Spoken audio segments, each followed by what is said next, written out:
कदाचित तुलसी पौधे के आविर्भाव का दूसरा चरण संपन्न होने का समय आ गया।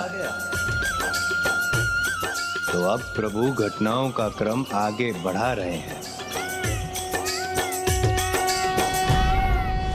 इतना कठोर तप किया और अब योग्य कन्या को ढूंढने का कार्य भी स्वयं मुझे ही करना होगा।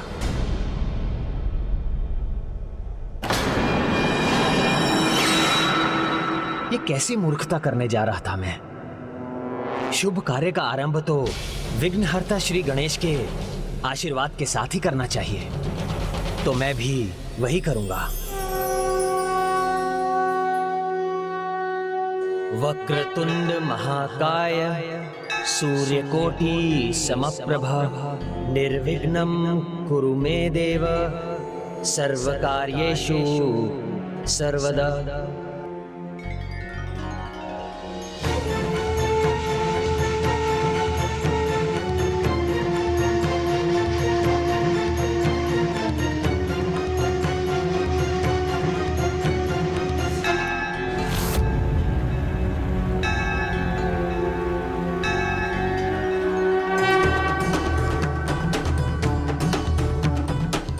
विघ्नहर्ता गणेश, अब तो उसने आपकी सहायता की गुहार भी लगाई, तो अब कैसा विलंब? सहायता तो मैं अवश्य करूंगा, किंतु देवी तुलसी को पाना इतना सरल नहीं हो सकता। उसके लिए इस जन्म में शंखचूड़ को भी अपने स्नेह का परिचय उसी प्रकार देना होगा जैसा पूर्व जन्म में सुदामा जी के रूप में दिया था।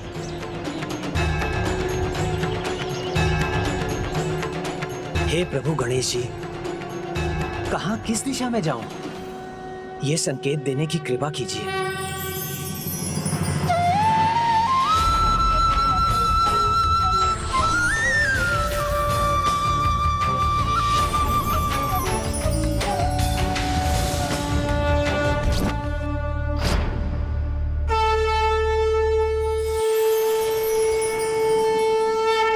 मुझे मेरा संकेत मिल गया। धन्यवाद प्रभु, आपको कोटि कोटि नमन। मुझे अवश्य ही इसी दिशा में आगे बढ़ना चाहिए।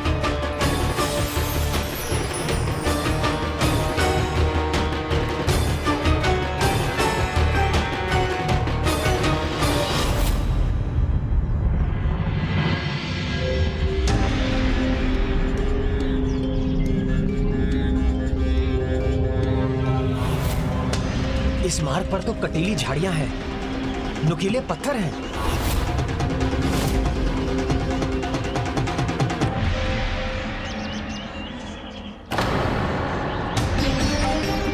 किंतु जब जीवन में कुछ बड़ा करना हो तो ऐसी बाधाओं को तो पार करना ही होता है, तभी सफलता प्राप्त होती है।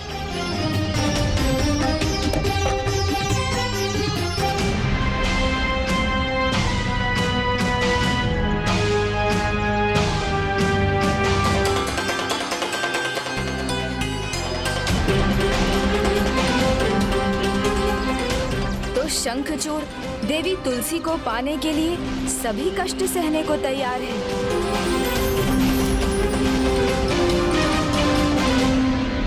उस दिव्य आभा ने तो यहीं आने का संकेत दिया था, किंतु यहाँ तो कोई नहीं है।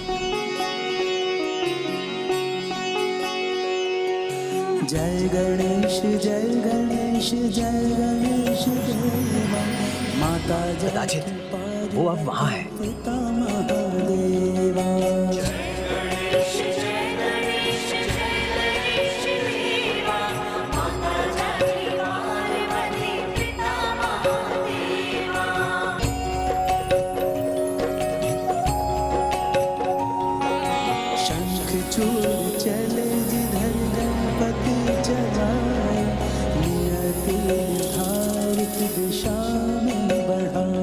ये मार्ग तो और भी भयंकर कठिनाइयों से भरा है। जब कठिनाई भयंकर लगे तो समझो लक्ष्य निकट है, अर्थात मैं उचित मार्ग पर हूं।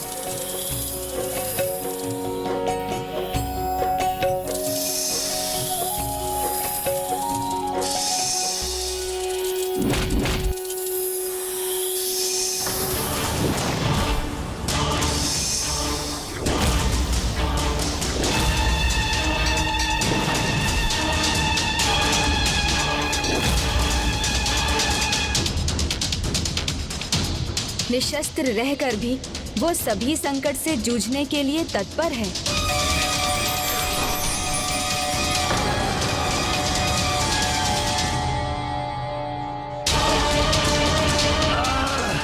ये कैसा परिहास हो रहा है मेरे साथ? क्या कोई मुझे भ्रमित करने का प्रयास कर रहा है?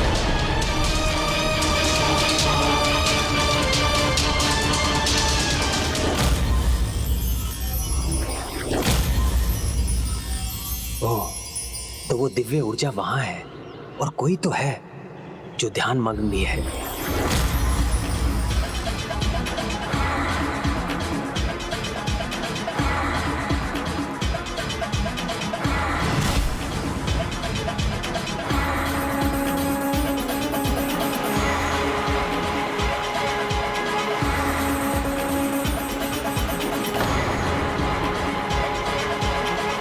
इस नदी का जल तो अत्यंत शीतल है, किंतु जल की शीतलता से मैं अपने निश्चय से पलटने वाला नहीं हूं।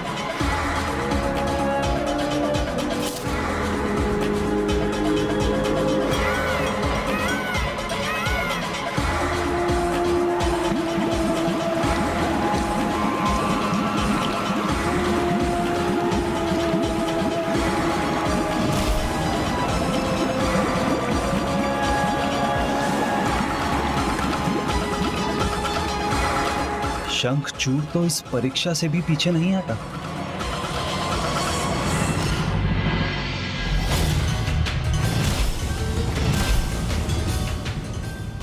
तो क्या ये भी मेरा भ्रम ही था?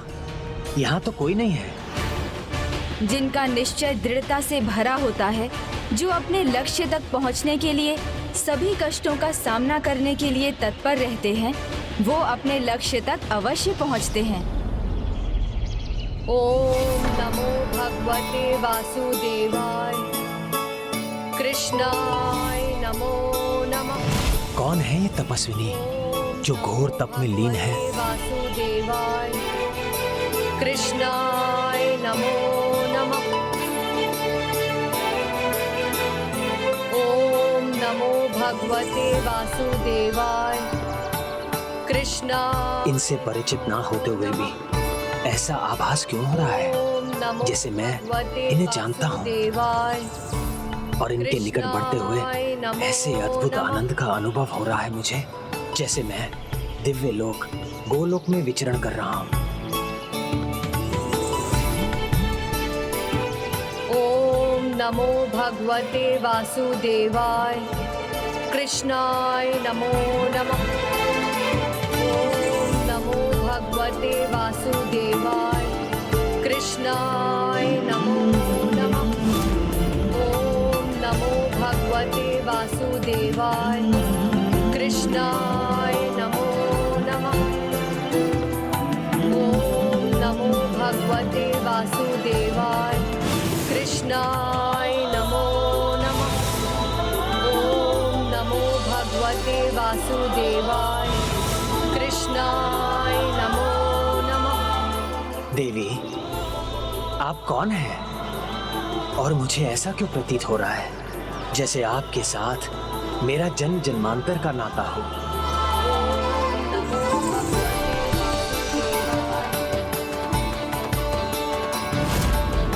हे देवी तपस्विनी, आपसे अटूट संबंध का आभास ये मेरा भ्रम नहीं हो सकता। ये अवश्य ही मेरा भाग्य है जो मुझे आप तक खींच लाया है, और कदाचित हमारा विवाह ही हमारी नियति है और मेरी इच्छा भी। देवी, क्या आप मेरा विवाह प्रस्ताव स्वीकार करेंगी? मैंने शंखचूड़ को उसके लक्ष्य के निकट तो पहुंचा दिया, किंतु इस अंतिम परीक्षा में उसे स्वयं सफलता प्राप्त करनी होगी। अब सब इस पर निर्भर करेगा कि देवी तुलसी शंखचूड़ का विवाह प्रस्ताव स्वीकार करती है या नहीं। अपने नेत्र खोलिए देवी। मैं असुर राज दंभ का पुत्र शंखचूड़ आपके सामने विवाह का प्रस्ताव रखने के लिए प्रस्तुत हूँ। आपका तप तभी पूर्ण होगा जब कोई आपके पास विवाह का प्रस्ताव लेकर आएगा। मुझे उत्तर दीजिए देवी।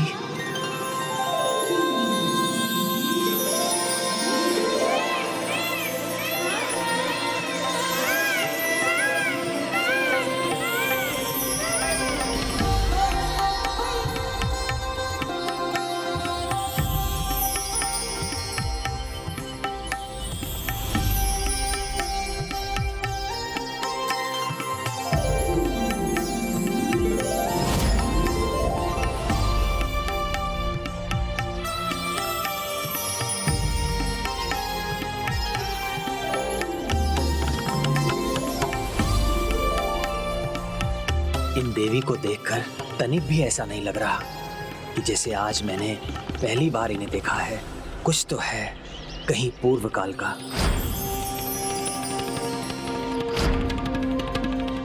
कौन है ये कैसा आभास है? क्या मैं इन्हें पहले से जानती हूँ?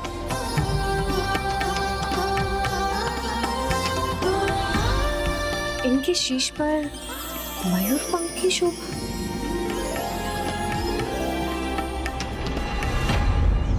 शीश पर मयूर पंख और गले में माला पहन लेने से ना कोई प्रभु श्री परम कृष्ण बन सकता है और ना ही मेरे मन मंदिर में मेरे आराध्य का स्थान ले सकता है। आपने उचित कहा देवी। मैं प्रभु श्री परम कृष्ण नहीं और ना ही हो सकता हूँ, किंतु मैं उन जैसा बनने का प्रयास कहाँ कर रहा हूँ। मैं तो बस इतना चाहता हूँ कि वैसा बनूं कि तुम्हारे मन को भा जाऊं तुलसी।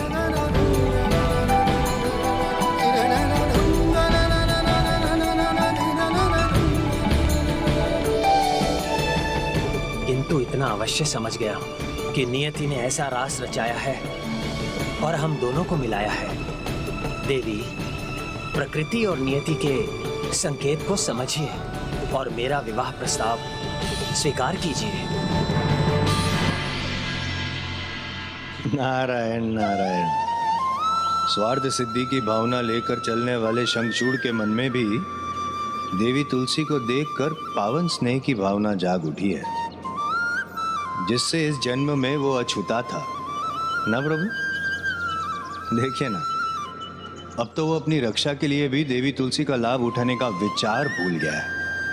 हाँ देवर्षि, अब अपने पूर्व के पुण्य कर्मों से प्रेरित होकर उसके मन में एक ही विचार, वो सच्चे मन से अपना निस्वार्थ स्नेह देवी तुलसी को समर्पित करना चाहता है, उनका सम्मान करते हुए उनके साथ रहना चाहता है।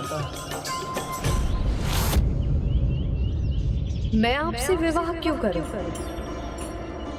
भीतर बाहर से जो सुंदरता का सागर हो, जिसे बस निहारते जाने का ही मन करे। देवी, आपका ये मधुर स्वर, आपकी ये दिव्य छवि देखकर मुझे ये आभास हो रहा है कि आपका और मेरा नाता पूर्व जन्म का है। मेरा नाता तो बस मेरे प्रभु श्री परम कृष्ण से है। नारायण नारायण। देवी तुलसी सब कुछ भूल चुकी है, किंतु यदि कोई स्मृति शेष है तो केवल आपकी। प्रभु, वो अब भी केवल आपके प्रति निष्ठावान है, आपके प्रति केवल समर्पित है। तो क्या शंखचूड़ का प्रस्ताव स्वीकार करेगी? तब अपने भीतर कई कर्मों और साधनाओं को समाहित करता है। तब केवल कायाकल्प ही नहीं, अपितु वाणी, आचरण और वाचन को भी निर्मल और शुद्ध बना देता है। अपने वचन से देवी तुलसी ने अपनी चंचलता का त्याग कर गंभीरता और शुभ आचरण का परिचय दिया है। हे देवी, मैं राक्षस राज दंभ का पुत्र शंखचूड़ आपसे विवाह का प्रस्ताव रख चुका हूं और आपके उत्तर की प्रतीक्षा में हूं। कहिए देवी, क्या है आपके मन में? जिसका रोम रोम कृष्णमय हो, जिसके भीतर बाहर श्री परम कृष्ण ही हो, वो किसी और का विवाह प्रस्ताव कैसे स्वीकार कर सकती है? कहीं आपके संकोच का कारण ये तो नहीं कि मैं एक असुर पुत्र हूं और आपके समान तपस्विनी स्त्री एक असुर पुत्र से विवाह करने का निर्णय कैसे ले सकती है? तो मैं भी आपको श्राप देता हूँ। इस जन्म में आपका विवाह आपके आराध्य प्रभु से नहीं, अपितु एक असुर से होगा। मैं समझता हूँ देवी, आपकी दुविधा उचित है, किंतु मैं विनम्रता पूर्वक आपको स्मरण कराना चाहता हूँ कि असुर कुल में भी भक्त प्रहलाद जैसे महाभक्त हुए हैं, और मैं और मेरे पिताश्री दोनों ही असुर होते हुए भी धर्म कर्म में निपुण हैं। प्रभु श्री हरि नारायण, प्रभु श्री परम कृष्ण के परम भक्त हैं। असुर होते हुए भी किसी भी असुर प्रवृत्ति से मैं कोसों दूर हूँ।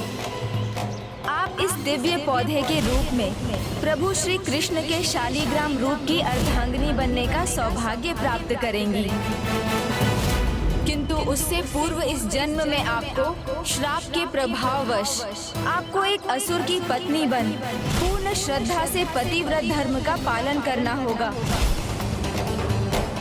मैं वचन देता हूँ, मेरे किसी भी आसुरी स्वभाव या प्रवृत्ति के कारण यदि आपको कोई कष्ट होगा तो मैं उसे परिवर्तित कर दूंगा। बस आप मुझसे विवाह करना स्वीकार कीजिए।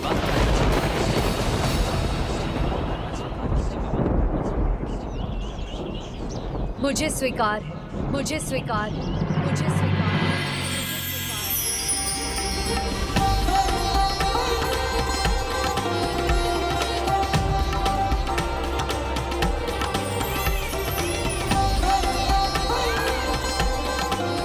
विश्वास कीजिए, मैं आपको इतना सम्मान, इतना सुख दूंगा जो किसी देवता के लिए भी संभव नहीं होगा।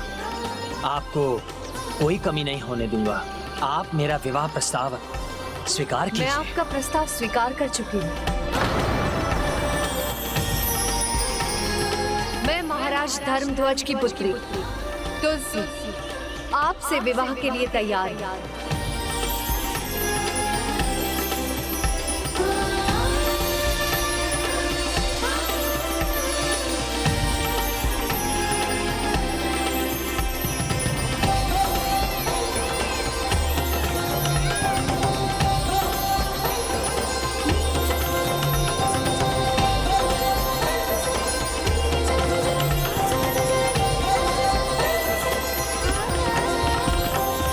आपने हाँ कह दिया तो मुझे ऐसा अनुभव हो रहा है जैसे जन्म जन्मांतर की मेरी एक अति विशिष्ट इच्छा पूरी हो गई हो। और राधा ने तुम्हें जो श्राप दिया है सुदामा, वो तुम्हारे लिए भी वरदान ही होगा। जिसे तुम वियोग समझ रहे हो, वो वियोग नहीं, तुम दोनों के मिलन का संयोग प्रकट करेगा। देवी, मैं इस शुभ कार्य में एक क्षण का भी विलंब नहीं करना चाहता। यदि आपको स्वीकार हो तो आपके तप स्थल पर, इस पवित्र गंगा के तट पर ही मैं आपसे गंधर्व विवाह करने का इच्छुक हूं। प्रभु, एक शंका है मेरे मन में। देवी तुलसी ने शंखचूड़ के विवाह के प्रस्ताव को स्वीकार तो कर लिया, किंतु क्या वो उसे पूर्ण रूप से पति रूप में स्वीकार कर पाएगी? पूछ इसलिए रहा हूं प्रभु, क्योंकि आज भी देवी तुलसी के मन में आपके लिए निष्ठा है और आपकी अर्धांगिनी बनने की प्रबल आस भी। उनका पतिव्रत ही इस जन्म में देवी तुलसी की परीक्षा है, और इसी के परिणाम स्वरूप वो प्रभु गणेश जी के वरदान के अनुसार पावन तुलसी पौधे में परिवर्तित होंगी।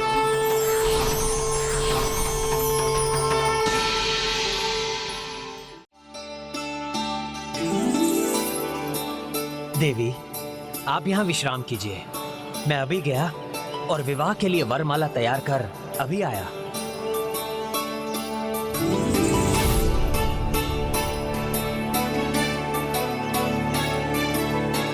ये तो जैसे मेरे प्रभु श्री परम कृष्ण की बांसुरी है।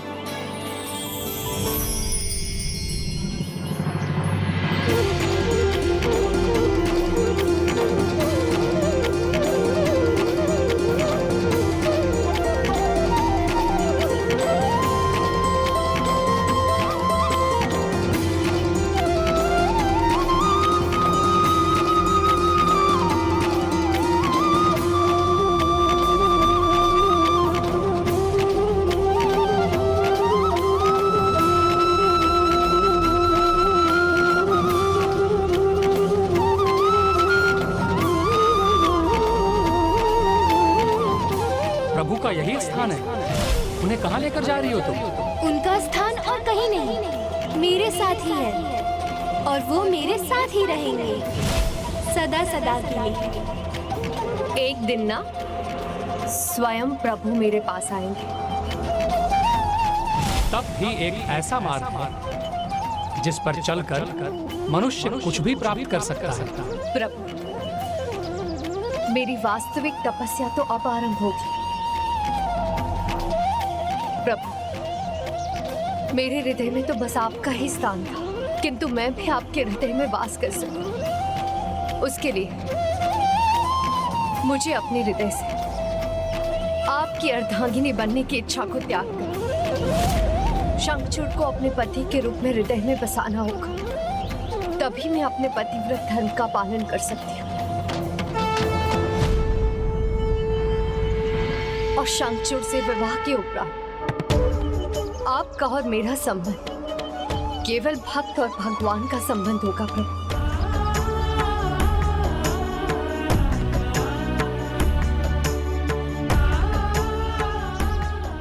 शंखचूड़ से विवाह के पश्चात अगले जन्म में प्रभु श्री कृष्ण के शालिग्राम स्वरूप के साथ आपका विवाह होगा।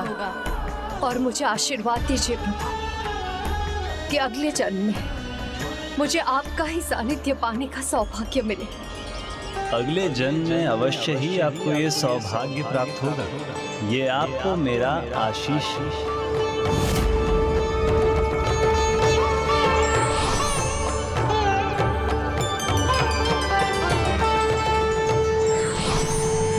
देखिए देवी, मैंने कहा था ना मैं शीघ्र लौटूंगा, तो लौट आया।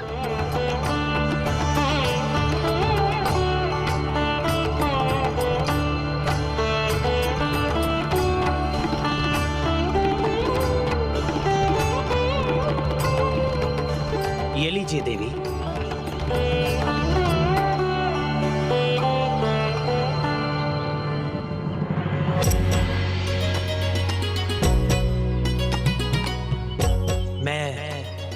माँ गंगा के इस पवित्र तट को, इस पावन स्थल को, जिसमें आपके तप की शक्ति है, इन पेड़ पौधों को जिन्होंने आपकी भक्ति का अनुभव किया है, वायु को, सूर्य को और जो भी हमें देख रहे हैं, उन सभी को साक्षी मानकर आपको अपनी धर्म पत्नी के रूप में स्वीकार करता हूं।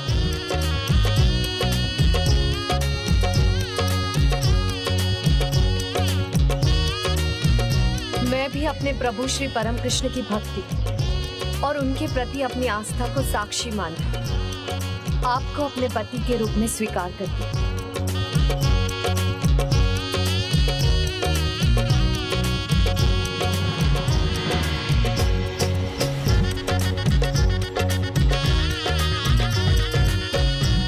देवी, आपने मुझे वरमाला पहनाकर मुझसे विवाह ही नहीं किया है, आपने तो मुझे अपने साथ का वरदान दिया है। मैं तो आपको पाकर धन्य हो गया। तुलसी, तुलसी, कि तुम्हारा विवाह एक पतिव्रता नारी से होगा और जिस दिन तुम्हारा विवाह उससे होगा, मेरे दूसरे वरदान के अनुसार उसी दिन तुम्हें कृष्ण कवच प्राप्त होगा। अब वो समय आ गया है जब कृष्ण कवच प्रदान करने का वरदान फलीभूत होगा।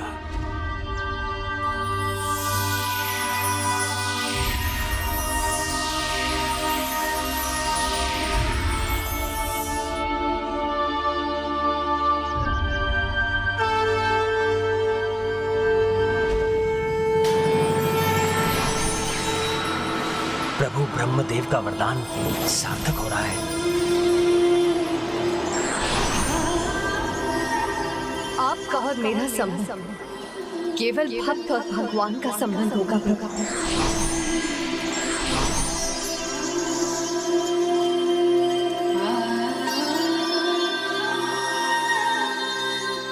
अद्भुत, आपने मेरे लिए इतने सुंदर उपहार की रचना की है। स्वामी, क्या आपको ये भा रहा है? अवश्य, अति सुंदर है। मैं इसे पाकर अत्यंत प्रसन्न होऊंगा।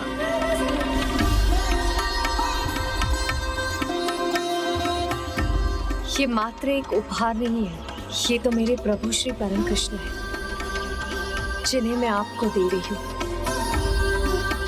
इनका आशीर्वाद सदा आपकी रक्षा करेगा। नारायण नारायण, सब कुछ कितना कुशल मंगल है। चंचलता से रहित देवी तुलसी स्थिर है, गंभीर है। और शंखचूड़ देखिए ना, असुर होते हुए भी आसुरी प्रवृत्तियों से रिक्त है। दोनों विवाह में सुखी है, अर्थात सब शुभ शुभ है। अर्थात अंत भला तो सब भला। अंत और आरंभ के अंतर्नाद से भ्रमित ना होइए देवर्षि, ये तो केवल देवी तुलसी के भाग्य का आरंभ है। और आरंभ में किसी को क्या ज्ञात हो सकता है कि आगे उसके साथ क्या हो। तो इस विवाह के परिणाम से भी दोनों अज्ञात हैं। किंतु प्रभु, सब शुभ ही होगा ना, सुखमयी होगा ना?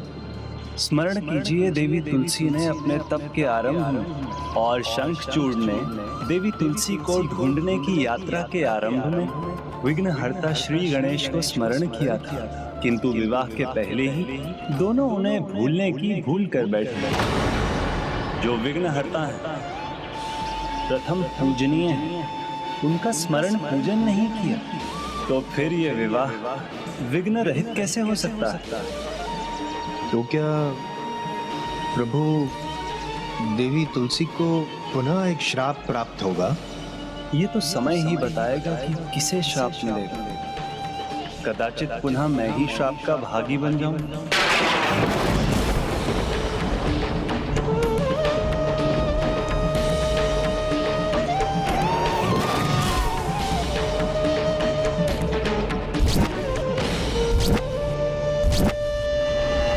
शंखचूड़ की जय, युवराज शंखचूड़ की जय, युवराज शंखचूड़ की जय, युवराज शंखचूड़ की जय, युवराज शंखचूड़ की जय।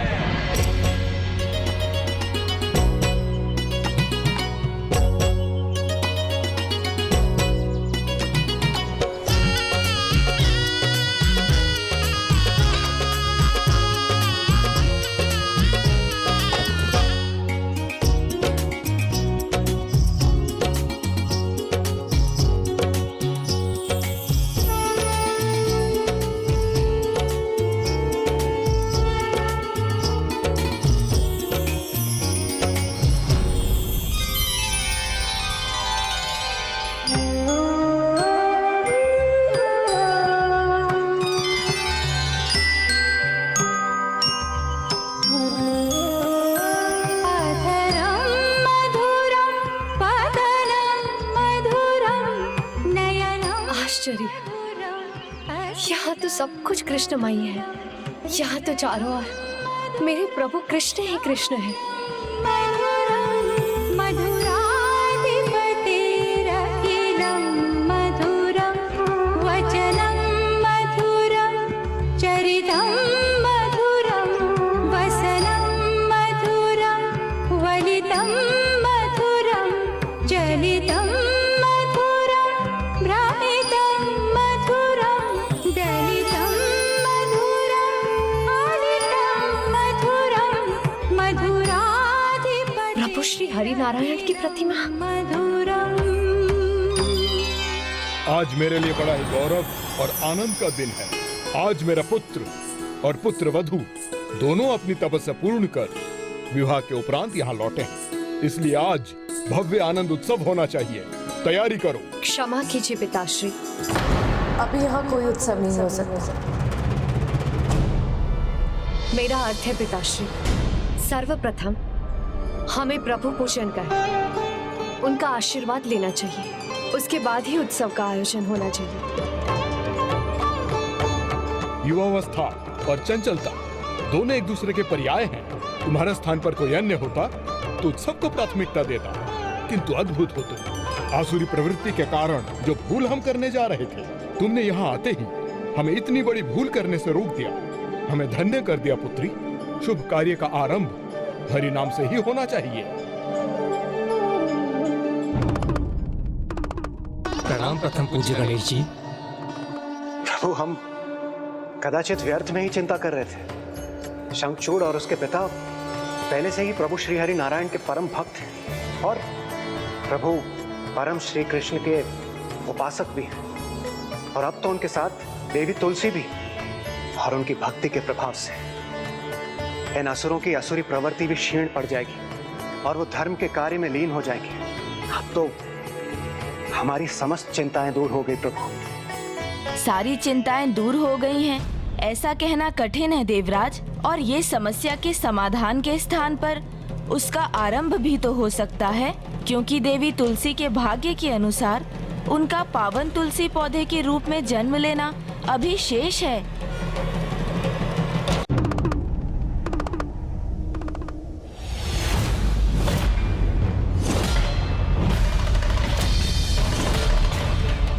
चुनौती दी है उसने, मात्र मुझे नहीं, मेरी संपूर्ण सेना को युद्ध के लिए ललकारा है।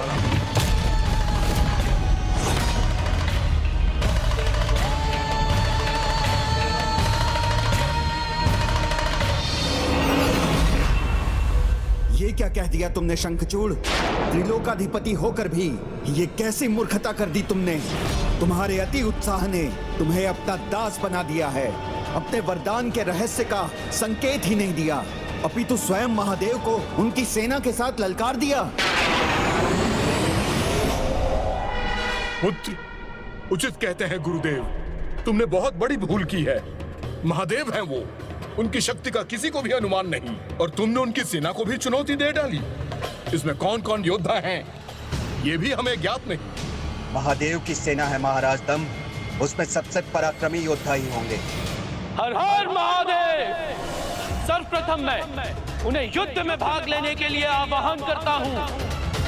महादेव की जटाओं से उत्पन्न होने वाले श्री वीरभद्र जी का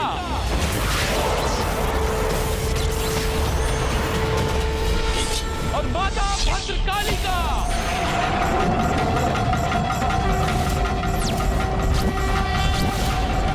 प्रणाम प्रभु।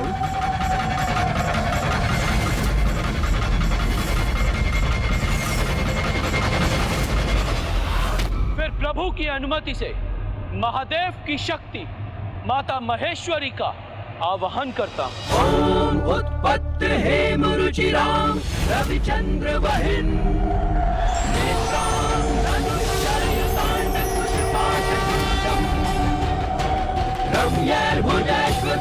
प्रणाम माता। रामेश्वरी हरि भजामि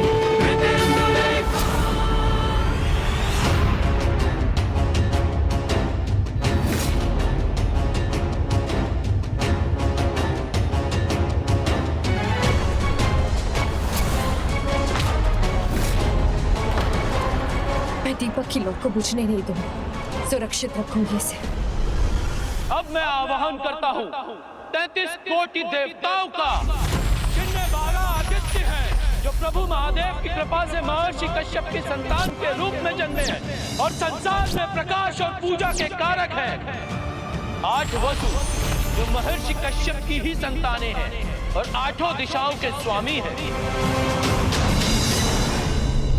और अब मैं आह्वान करता हूँ औषधि और उपचार के देवता सूर्यपुत्र दोनों अश्विनी कुमारों का,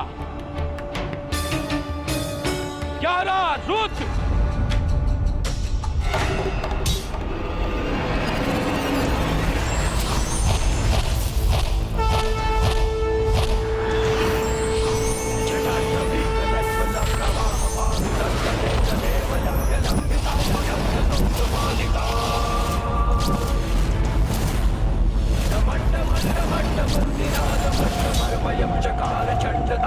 प्रणाम प्रभु।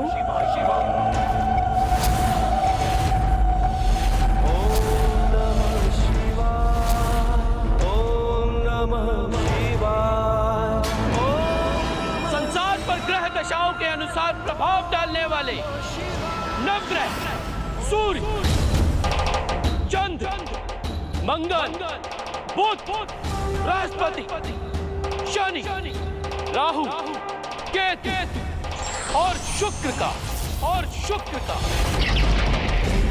हाँ, उचित सुना तुमने। मेरा भी आवाहन किया है नंदी जी ने, इसीलिए मुझे भी महादेव की सेना का भाग बनने के लिए जाना होगा।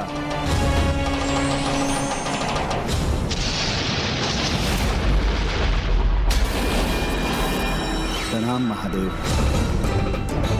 अब मैं आवाहन करता हूँ गणाधिपति प्रथम पूज्य विघ्नहर्ता श्री गणेश जी का और देव सेनापति स्वामी कुमार कार्तिकेय का, और अंत में महादेव के प्रियगण शिवगण और भूत प्रेत भी सेना का भाग बने। हर हर महादेव, हर हर महादेव।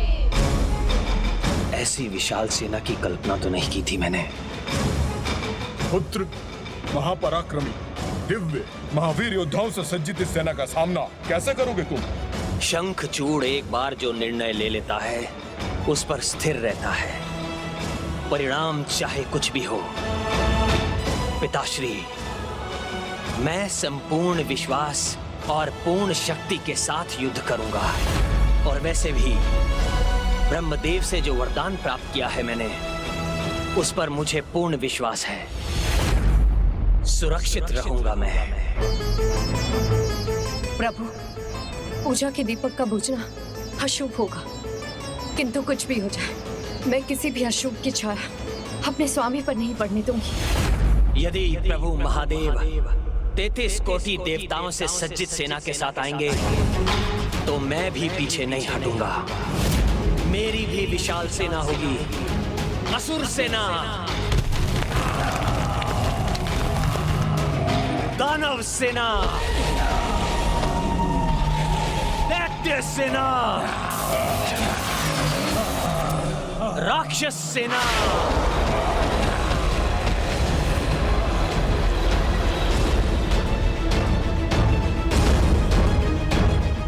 त्रिलोकपति के पिता का भयभीत होना शोभा नहीं देता।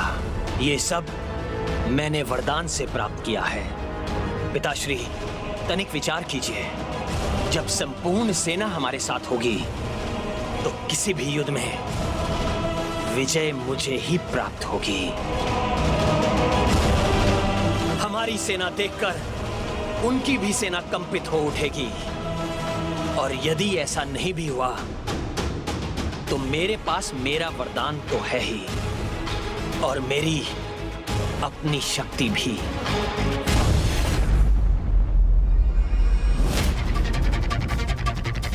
देवी तुलसी, अपने पति का विजय तिलक कीजिए।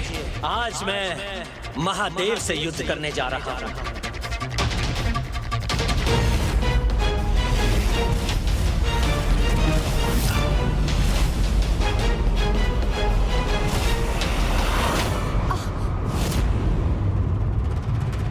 ये आपने क्या किया प्रिय?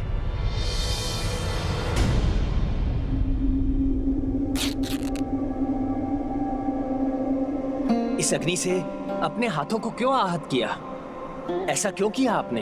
यही तो मेरा प्रश्न है स्वामी, ऐसा क्यों किया आपने? क्या ऐसा मैंने क्या किया प्रिय? आपने महादेव को चुनौती क्यों दी? क्योंकि वो मेरा कर्तव्य था प्रिय। सर्वप्रथम चुनौती मुझे दी गई थी। मुझे स्वर्ग लोक का सिंहासन त्याग कर पाताल लोक प्रस्थान करने को कहा गया था। क्या वो उचित था? न्याय था? और यदि मैं पाताल लोक चला भी जाता तो क्या पाताल लोक के वासी मुझे स्वीकार करते, सम्मान देते? क्या मेरे सम्मान से बड़ा कुछ है आपके लिए? हाँ स्वामी, आपका जीवन।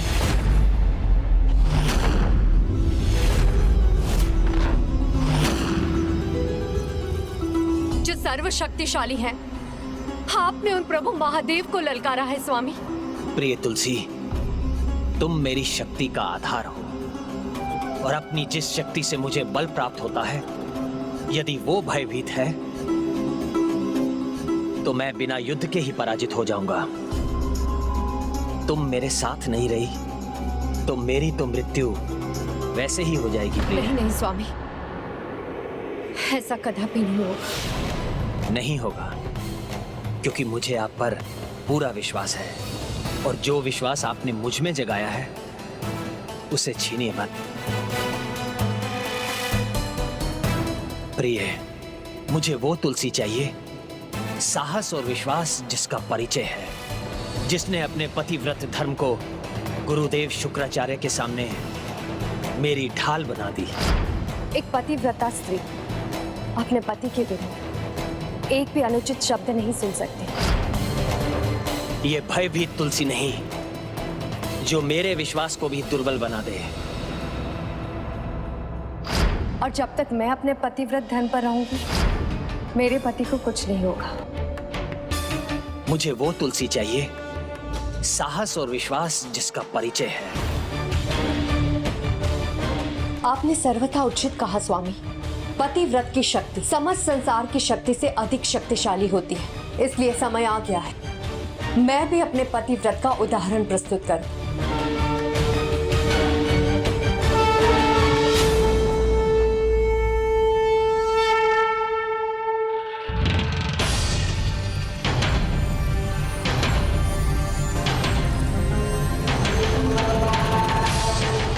प्रभु, गणेश स्वयं कृष्ण तत्व है, इसीलिए वो युद्ध कर किसी भी कृष्ण भक्त को हानि नहीं पहुंचाएगा।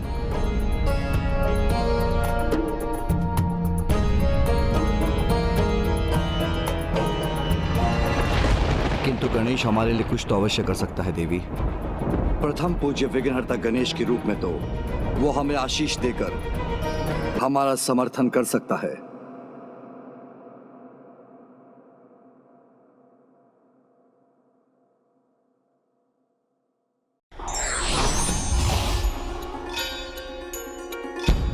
किसी भी शुभ कार्य का आरंभ सदा प्रथम पूज्य की पूजा से होना चाहिए। तो अब इस युद्ध के आरंभ में हम भी तुम्हारी शुभ पूजा का नियम निभाएंगे विघ्नहर्ता गणेश।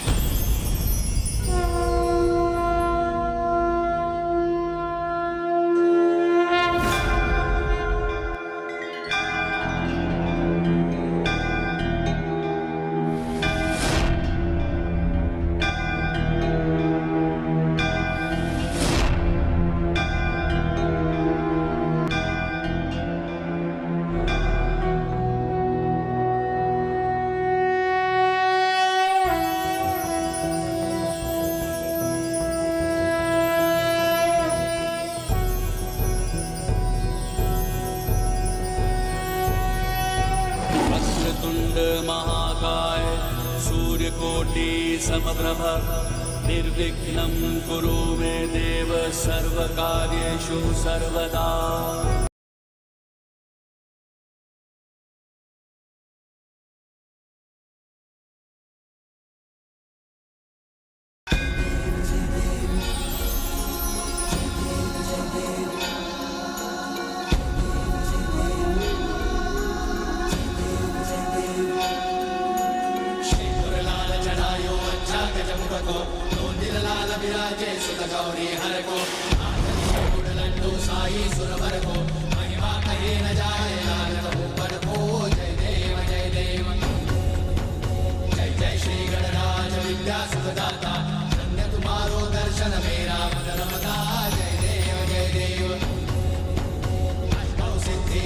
संकट को वही विघ्न विनाशन मंगल मूर्त अधिकारी कोटि सूरज प्रकाश ऐसी छवि तेरी कंठस्थल बल मस्तक झूले शशि बिहारी।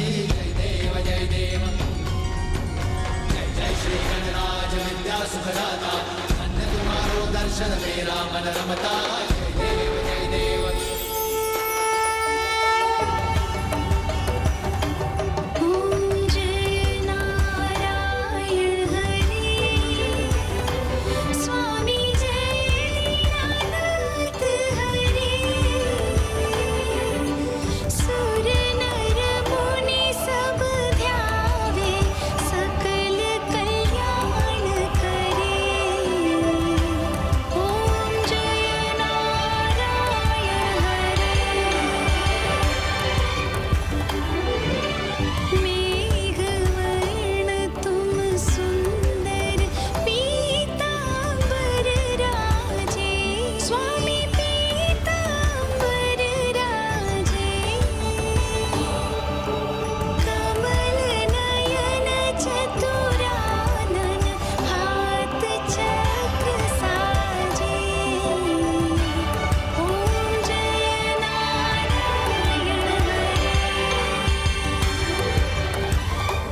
तरावे सन्नत संपद सब ये भरपूर पावे ऐसे तुम महाराज को अति भावे तो सावे नंदन ऋषि दिन गुण गावे जय देव जय देव जय जय श्री गणराज विद्या सुखदाता धन्य तुम्हारो दर्शन मेरा मद रमता जय देव जय देव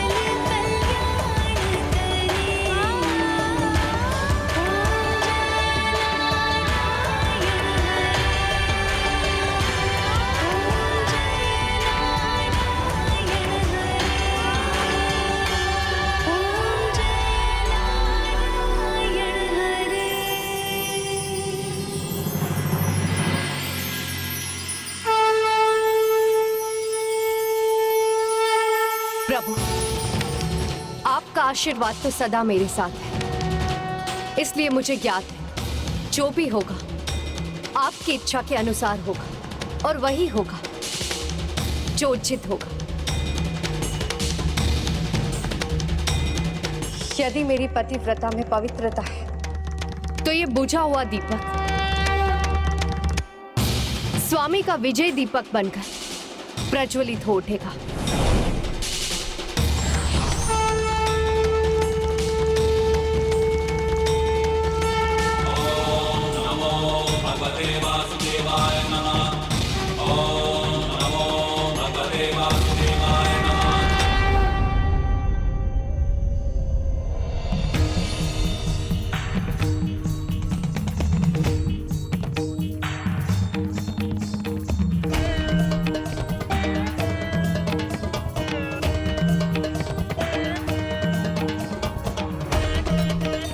स्वामी, अभी इसी पल से आपके युद्ध के समाप्त होने तक मैं यही इसी स्थान पर अन्न जल त्याग कर पूर्ण भक्ति भाव से आपकी सुरक्षा के लिए पूजा करूंगी। और मैं आपको विश्वास दिलाती हूँ कि जब तक मेरा पातिव्रत्य सुरक्षित, उसकी शक्ति सुरक्षित, कैसा भी संकट क्यों ना आ जाए, भयंकर से भयंकर बवंडर ही क्यों ना आ जाए, मैं आपके इस विजय दीपक को कदापि नहीं बुझने दूंगी।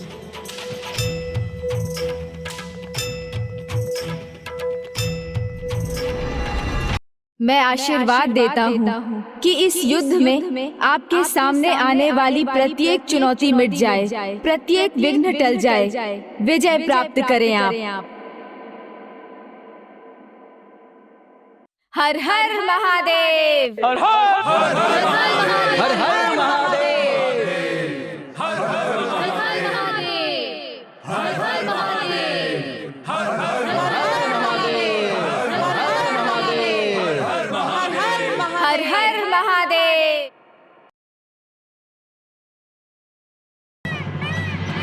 ये क्या हो रहा है प्रभु? एक और प्रथम पूज्य श्री गणेश जी का आशीष है और एक और पतिव्रता का प्रण। दोनों कैसे सफल हो सकते हैं? क्या हो रहा है प्रभु? देवर्षि नारद, वही होगा जो देवी तुलसी ने कहा, अर्थात वही होगा जो सर्वथा उचित होगा।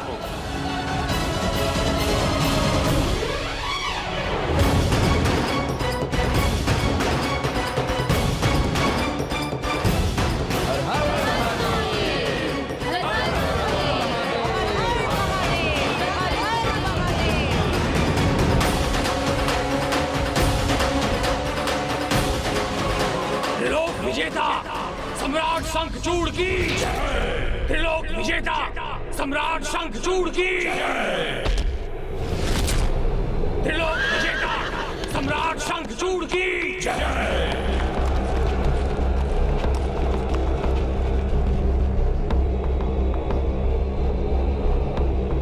आक्रमण की आज्ञा दीजिए पिताश्री। विजयी भव पुत्र।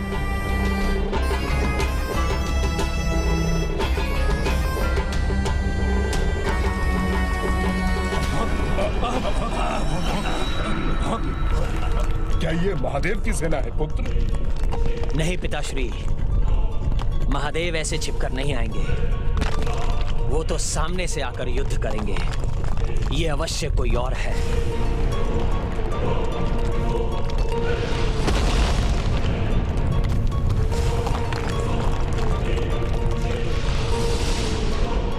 कौन है ये शत्रु जो छिपकर वार कर रहा है?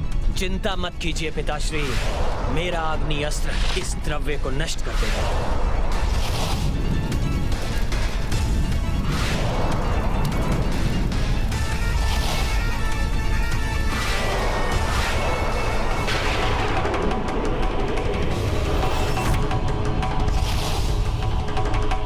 मेरा कृष्ण कवच इस वायु अस्त्र से मेरी रक्षा करेगा। अपनी सुरक्षा चाहते हो तो सामने आओ और अपना रहस्य उजागर करो। क्षमा कीजिए असुराज, मैं कोई गुप्तचर नहीं हूँ। मैं भस्मासुर पुत्र दुर्सद हूँ। महादेव के विरुद्ध आपके इस युद्ध में आपका सहायक बन अपने पिता के वध का प्रतिशोध लेना चाहता हूँ।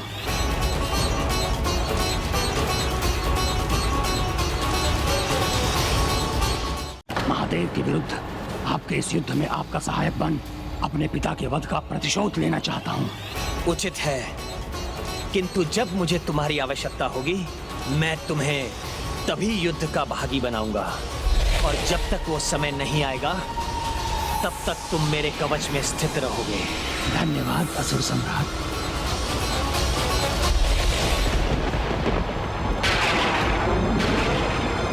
अब ये क्या है पुत्र? और कोई नहीं, ये महादेव की ही सेना है पिताश्री। आगे बढ़ो। लोक विजेता सम्राट शंखचूड़ की जय। हर हर महादेव। हर हर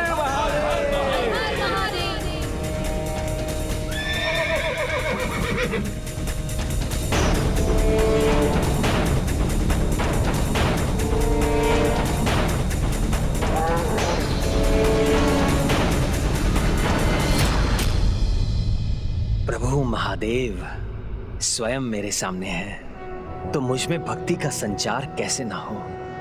अद्भुत है प्रभु, अद्भुत है उनका दिव्य स्वरूप।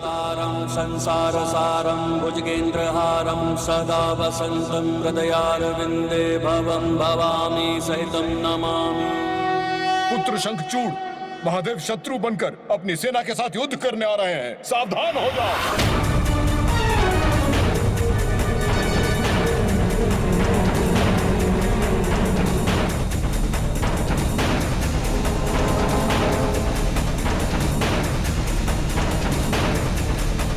पुत्र, ये तुम क्या कर रहे हो? जो लोग शत्रु बनकर आए हैं, तुम उनके पास क्यों जा रहे हो? ये कर क्या रहा है? कदाचित पिताश्री महादेव के साक्षात योद्धा रूप को देखकर इसकी सुबुद्धि जाग उठी।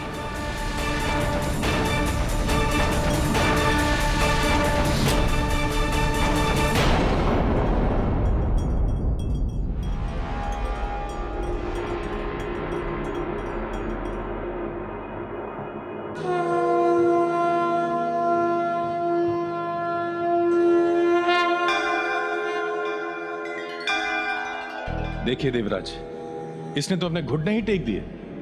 कदाचित ये अपने घुटनों पर बैठकर बिना युद्ध किए ही समर्पण करने वाला है। हे जगत पिता, हे शिव शंकर शंभु महादेव,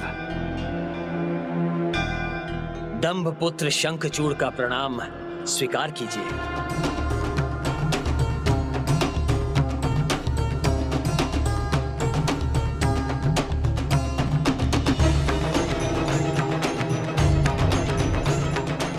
आशीर्वाद दे कि मैं ये युद्ध अपने पूर्ण पराक्रम, शौर्य और कौशल के साथ करूंगा।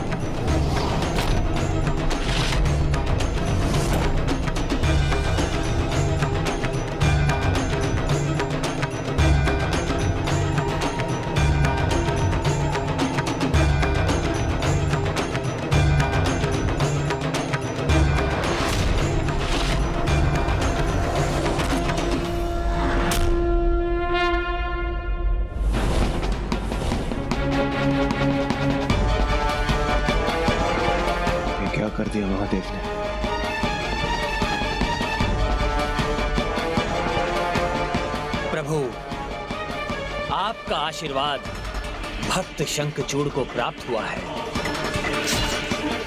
किंतु अब वही शंखचूड़ शत्रु के रूप में आपसे युद्ध करेगा।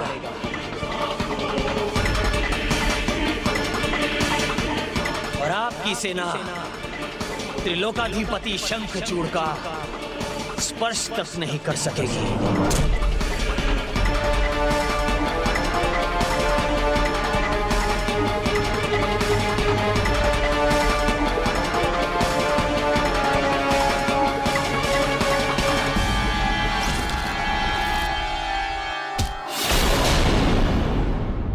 पिताश्री, मुझे आदेश दीजिए, मैं अभी आक्रमण कर इस दुष्ट और इसके अहंकार दोनों का नाश कर देता हूं। नहीं पुत्र, सेनापति नहीं, अभी सेना के आगे बढ़ने का समय है। तुम सेनापति होने का कर्तव्य निभाओ, योजना बनाकर निर्देश दो।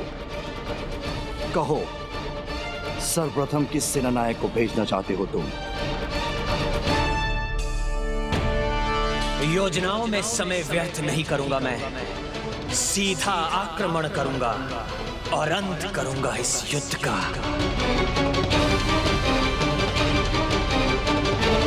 आक्रमण!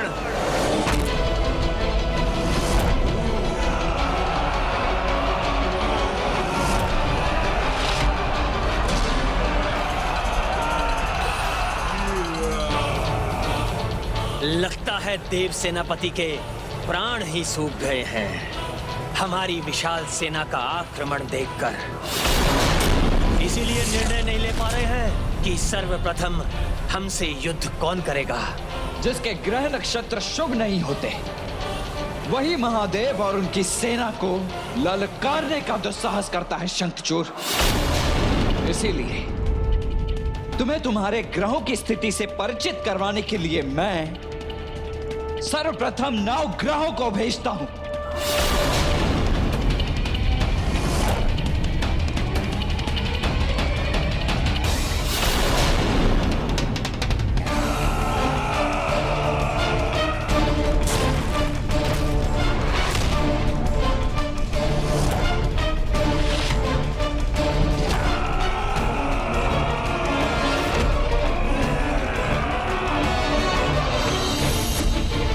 भयंकर असुर सेना से युद्ध करने ये सभी 9 ग्रह निशस्त्र क्यों खड़े हैं?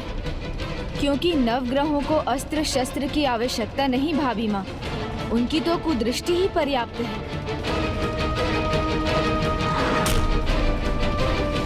ऋषि कश्यप पुत्र सूर्य का प्रभाव शीश और हृदय पर होता है।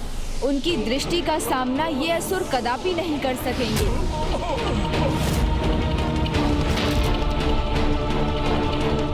महर्षि अत्रि पुत्र चंद्र अपनी दृष्टि से मस्तिष्क को प्रभावित करते हैं, बुद्धि में भ्रम उत्पन्न कर किसी का भी नाश कर सकते हैं।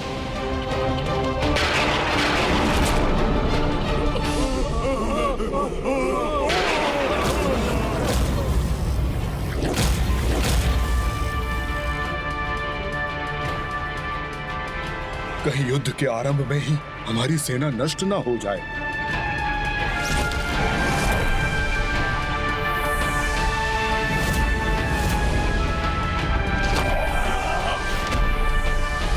धरती पुत्र मंगल के कुप्रभाव से पित्त दोष और रक्त दोष होता है।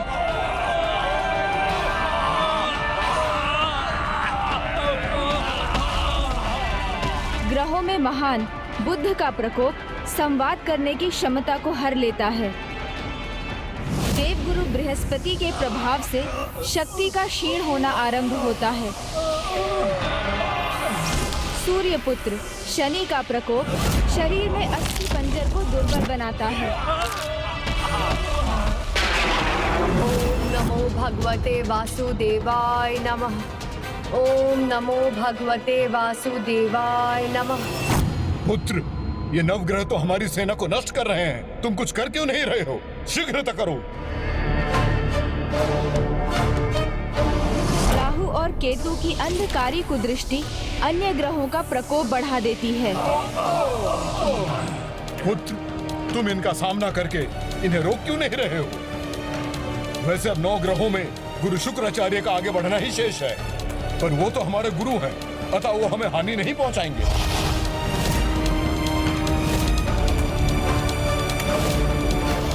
और जहाँ असुर गुरु शुक्र की दृष्टि का प्रभाव होता है, वहाँ दृष्टि ही क्षीण पड़ने लगती है।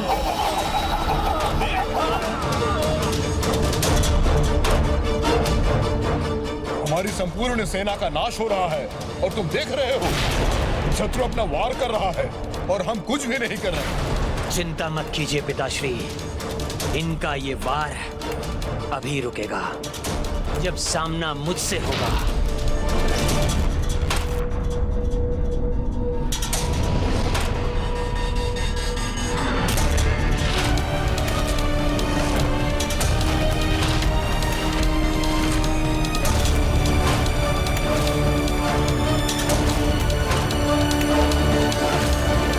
ग्रहों का प्रभाव शंखचूड़ के सामने है, फिर भी उसे कोई चिंता नहीं, जबकि अब तो सभी नवग्रह उसे ही घेर रहे हैं। ये शंखचूड़ के मन में क्या है? वो 9 ग्रहों के विरुद्ध कोई शस्त्र क्यों नहीं उठा रहा है? नारायण नारायण प्रभु, ये शंखचूड़ क्या करने वाला है? और ऐसा शक्ति कवच है मेरे पास जिसने मुझे त्रिदेवों से भी सुरक्षित कर दिया है। शंखचूड़ का सबसे बड़ा अस्त्र उसका कवच है, जो उसकी रक्षा ही नहीं कर सकता, अपितु शत्रुओं की जय को पराजय में परिवर्तित कर सकता है।